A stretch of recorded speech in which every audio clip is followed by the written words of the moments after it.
If your timeline is anything like mine, you see and hear a lot about this guy. And we will make America great again. Thank you, Minnesota. Go out and vote. And you probably started to hear more and more about this fella.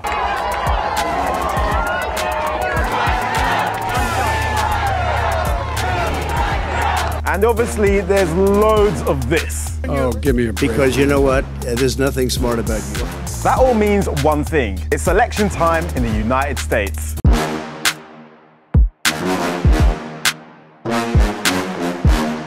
Which means a lot more of that. Well, it's hard to get any word in with this clown. Excuse me, this. Hey, let me just say, you know what? You're not true. So we like to keep things clear here at Newsround so you can understand what's going on and ignore all of the noise.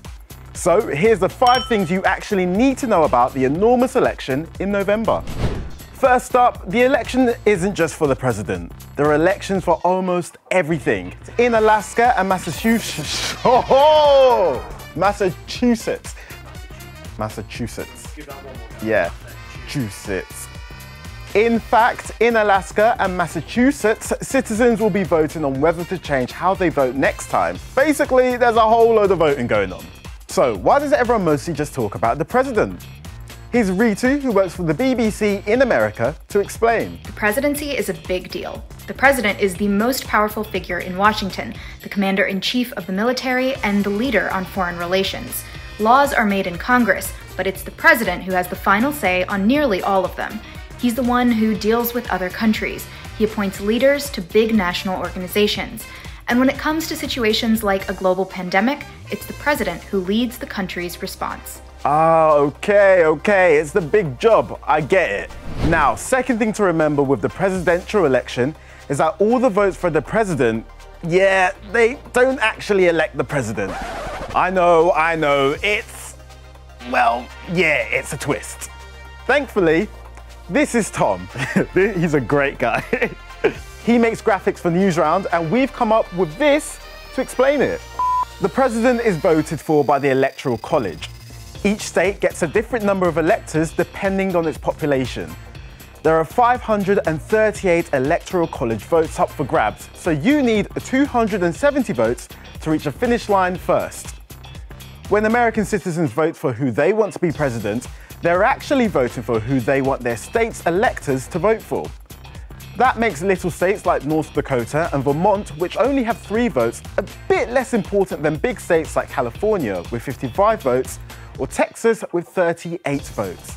So to win the race to be president, you have to be the first to put together support from enough states to get 270 votes in the Electoral College. Simple, right? I know. Just remember, the candidates need 270 Electoral College votes to win. And you win those by winning support in each state. Big thing to know, number 3. Some of the states become a little more important than others. It all starts off with a little US election secret. A lot of states always vote for the same party. That brings us to swing states.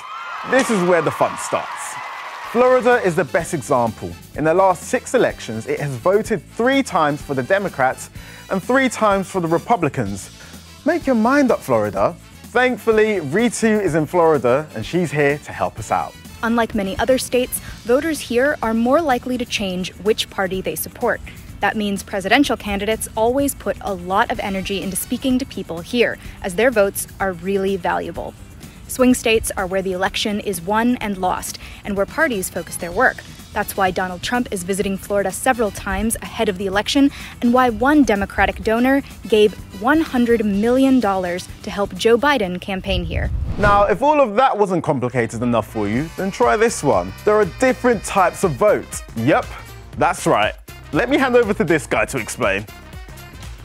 In 2020, voters can still do the classic in-person method. Visit a polling station, vote on the ballot, pop it in the ballot box. That gets counted once the day is over. Honestly, so simple.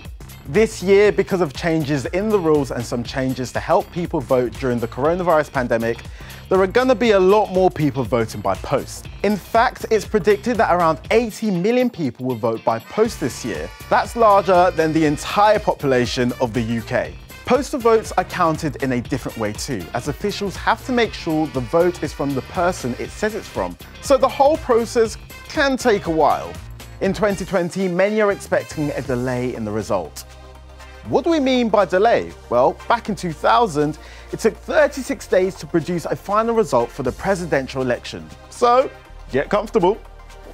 That's 4 things to look out for. But what's the 5th? Oh, it's a real simple one.